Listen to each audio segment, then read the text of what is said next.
Hi. In the previous lesson, we defined product card component in the same file with app component. And in this lesson, we will move it into separate component file. Normally, all components in React application are placed under components folder. Let's create it. Click on the source folder and click new folder. Provide a components folder name and create here the product card React component. .js. Pay attention, it also uses the Pascal case naming convention, so every word should be named from the capital letter. Okay, now we need to move implementation of product card component from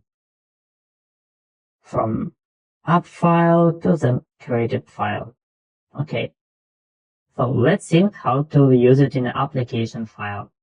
To use it in an application file, we need to use export and import. So export allows us to provide an access to the component from that file to other files. So it's like shares this component between other files. And import allows us to use a shared component in a specific files.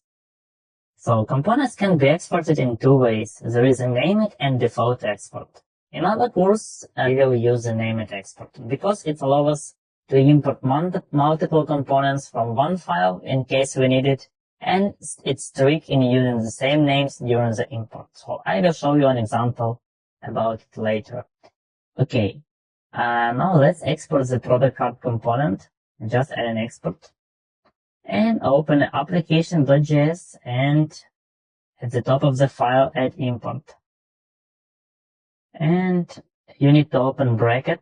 It tells you that it's named import and provide a product card component file name.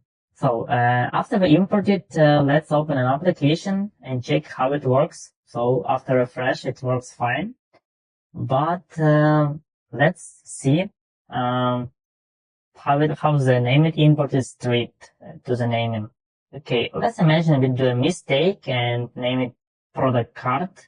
And after we save the file, we see that product card is not exported from the product card component. So it tells about the mistake, and that is why it's safer. So let's back the name, the correct name of the component. So and see you in the next lesson.